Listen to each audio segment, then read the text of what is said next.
Porsche Taycan Turbo and Audi RS E-Tron GT. These cars might look different, but they're brothers from another mother. They share the same platform, the same motors, the same batteries. If you were being cynical, you might think that Audi and Porsche were selling us exactly the same car. I've done individual reviews of both these vehicles. Click the link down below for those. But the mission today is different. I want to compare these cars head to head to find out the similarities, the differences, and to see whether Audi's take on the four-door electric sports car format is better than Porsche's.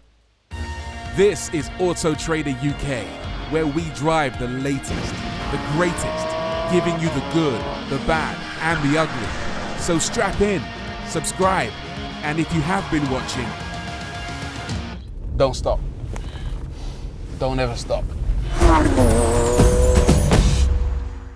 Now that you've subscribed, and thanks, should we start with the obvious question? Which one is the best looking? They're both gorgeous, and there are similarities, the size, the shape, the silhouette, but you couldn't really call them twins. For example, the front ends are completely different. Look how aggressively the bonnet on the Taycan slopes down. It's so much lower than the e-tron. It's also got the familiar Taycan headlights, as well as these aerodynamic elements on either side that look almost like tears. And it has a lovely contoured flowing effect that gives it a really clean, simple, elegant design. Less clean and simple is the front of the Taycan. There's a lot going on here, especially at this lower section. It's very busy. It has the familiar Audi single frame grille, not because it needs a grille, but because Audi want to remind people that it's an Audi. And this front end can be had in either black or body color. The color, incidentally, is a very fetching shade of baby poo green. Actually, no, it's called tactical green. And actually, I think it's one of the best looking colors on a car in recent times. Plus, look at these headlights. If you lock or unlock the car, it gives you this animated pattern that makes it look and feel so much more special. I think the Porsche is probably cooler in profile too, with sharper lines and clever touches like the powered charging ports, one on either side for AC or DC rapid charging, and these awesome pop-out door handles, even if it has side vents that are fake while the Audis are real. At the rear is where the e-tron really starts to shine though. Look at the size of these creases at the back. Gives it really muscular haunches. If you ever have the privilege of being stuck behind one of these in traffic, you are in for a treat because it is gorgeous from the back. There are lots of elements I like on the Taycan though. It's much more subtle, and I love this Porsche logo behind the glass panel. I love the rear diffuser, but on the whole, this e-tron just looks absolutely mean. Plus, look at this wraparound rear light section, again with the animated lights. This, to me, looks the best from the back. But I do prefer the Taycan from the front. I think ultimately what I want though is a car with the front of the Taycan and the back of the e-tron. Maybe call it the e-can or the Taytron. One thing I want to show you is the ride height though. Let's look at this, because I can get 4 fingers between the wheel arch and the wheel on the e-tron, but only 2 fingers between the wheel arch and the wheel on the Taycan, which raises the question, which one is more comfortable?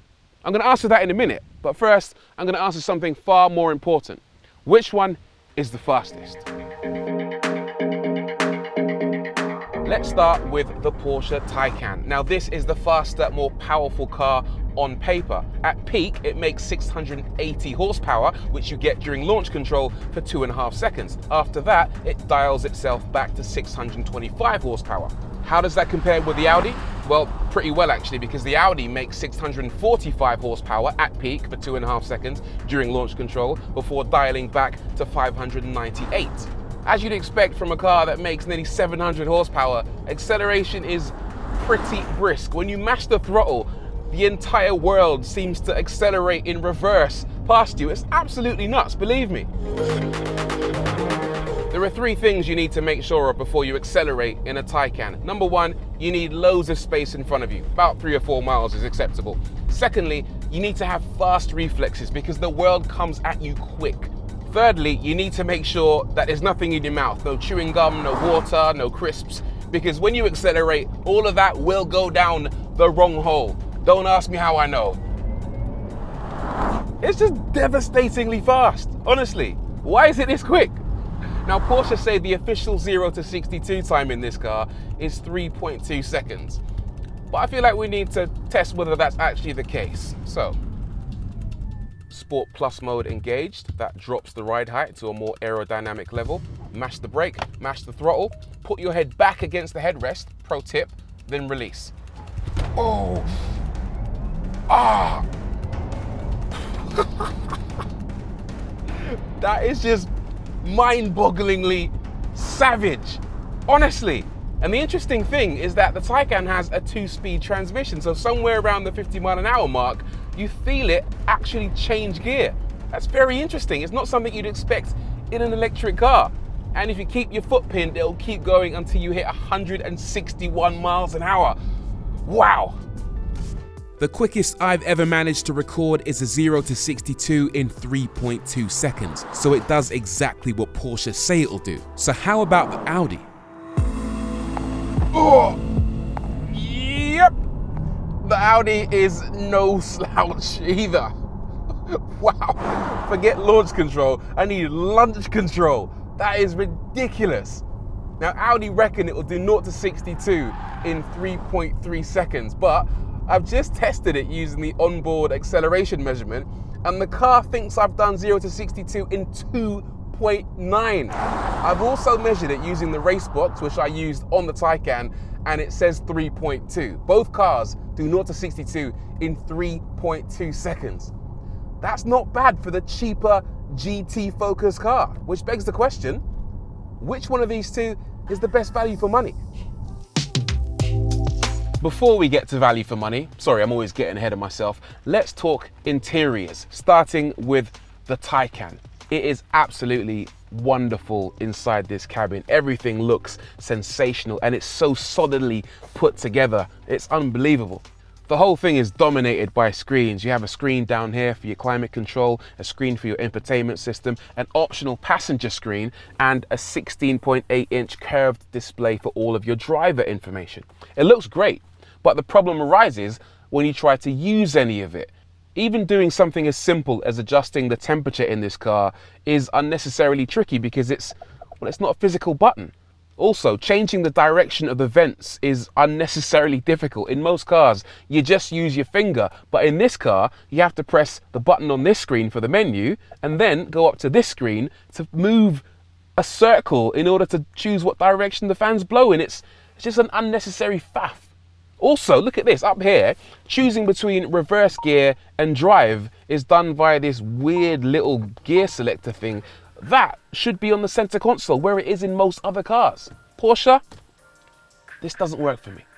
The Audi's interior is less fancy. It doesn't look as high-end, but is far more logical to use, with a very familiar Audi layout that places less reliance on screens and more emphasis on physical buttons. You can adjust the temperature and vents easily, and the drive selector is in a sensible place. It's an easier car to use day to day. Speaking of which, let's talk about which one is more comfortable to drive. In case you hadn't noticed, the RS E-Tron GT has the letters GT in its name, which implies that it's a Grand Tourer, which implies that it's a comfortable cruiser over long distances. And earlier, I showed you that difference in ride height. This car sits much higher up on its suspension. Does that mean it's more comfortable? No, it's actually not more comfortable. Yes, there is a lot more movement from the suspension, but that doesn't necessarily translate to comfort. If anything, it's arguably less comfortable because the car is constantly moving around on all four corners, and inside, so are you. Your head gets bobbled around so much in this car in comparison to the Taycan. The other very surprising fact is that the RS E-Tron GT isn't as refined and as quiet as the Taycan sports car. I asked myself why, then I looked at the tires. This car uses Goodyear Eagles, while the Taycan uses Pirelli P0s. I think the Pirellis are quieter on the road than the Goodyears. This Audi also seems to make more wind noise than the Porsche. Why is that? Again, I'm not sure, but the Porsche does have a lower drag coefficient, 0.22 as opposed to the Audi's 0.24. I guess all of those little elements, the lower bonnet, the low profile door handles, all add up.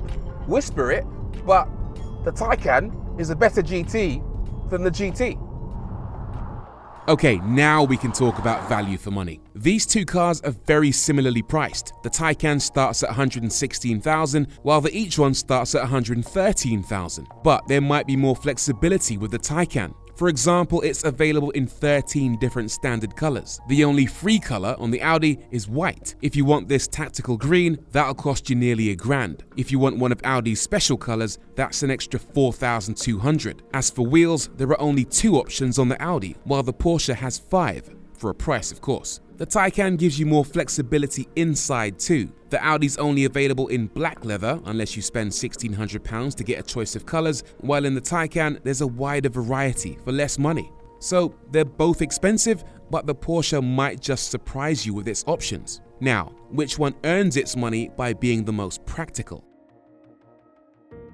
Both cars have similar practicality, but they're not exactly the same. Now, I'm going to lump range and recharging into the practicality argument because I think that's important with electric cars. The Taycan has a range of 250 miles, but the e-tron, for some reason, has a range of 270 miles. Interesting.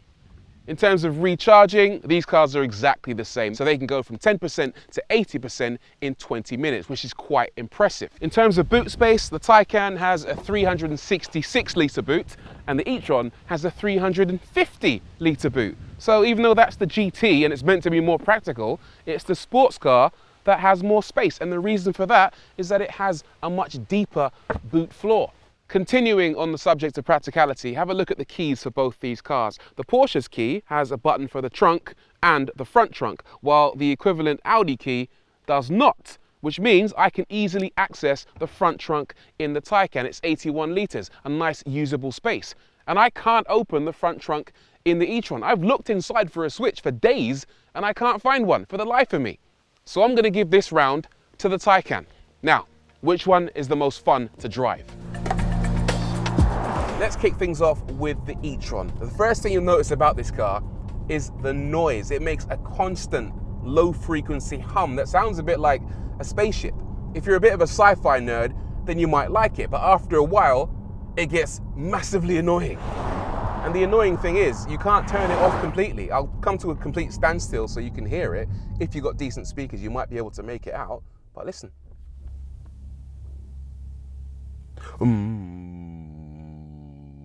It's very, very weird. And actually, if I go into individual, I can customize the sound profile. This is subdued, the quietest, but in dynamic,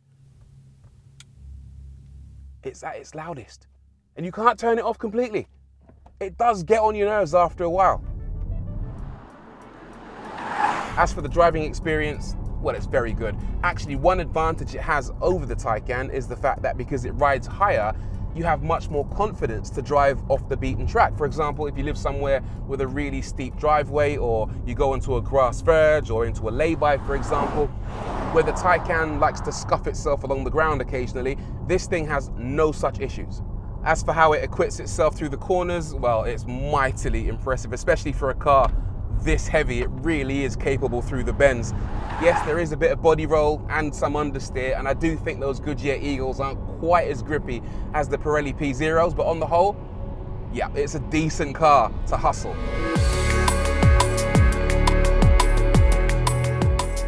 The Taycan makes noise as well, but it doesn't make a constant drone. It only appears in Sport Plus, so when you accelerate, you hear this mixture of high and low pitched whining. It's quite a cool noise actually. It sounds a bit like a spaceship. Aside from that, there are 3 things you need to know about the Taycan Turbo. Porsche are well known for their steering systems, and the Taycan's is no different. It's fast, it's responsive, it's tactile, there's so much feedback in it, and it gives you a hell of a lot of confidence to thread this car around the bends. It really is something. Honestly, it's night and day in comparison to that e-tron. Whereas the e-tron feels like using a mobile phone with gloves on, this feels like you're actually using nature's digits. You feel absolutely everything. It's stunning. The second thing you need to know about in this Taycan is the ride. It's outstanding. It sits lower to the ground than the e-tron. That means that the body movements in the middle of a bend are a lot more predictable, and it gives you so much more confidence to drive this car at speed. And the important thing is that it doesn't feel any more uncomfortable than the e-tron. It feels actually even more comfortable because the car isn't moving your body all over the place. Everything feels much more neat, much more tidy. And then there are the brakes, which are pretty good actually. They stop the car pretty well, but the impressive thing is how consistent they feel. In a lot of electric cars, the braking systems can feel quite inconsistent because they move between energy recuperation and physical braking, and that transition between the two can end up making the car feel a little bit unpredictable under braking. But in the Taycan, it's outstanding. The Audi's good under braking as well, but the Taycan, wow.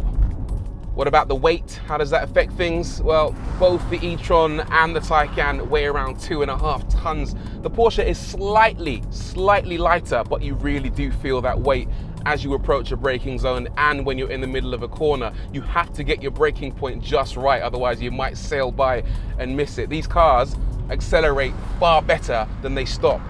Drive within the limits of the car, enjoy the acceleration on the straights, which is just savage. Be tentative on the brakes in the corners and let the car do its thing, and you will have a lot of fun. Genuinely, these cars are brilliant fun to drive. Which brings me to the final question. Which one should you buy? This is a tough one. A lot of the evidence points to the Taycan being better. It's got better steering, suspension, and its cabin feels more premium. But the e-tron oozes cool, is slightly easier to get on with day to day, and has slightly better range. But they're so closely matched.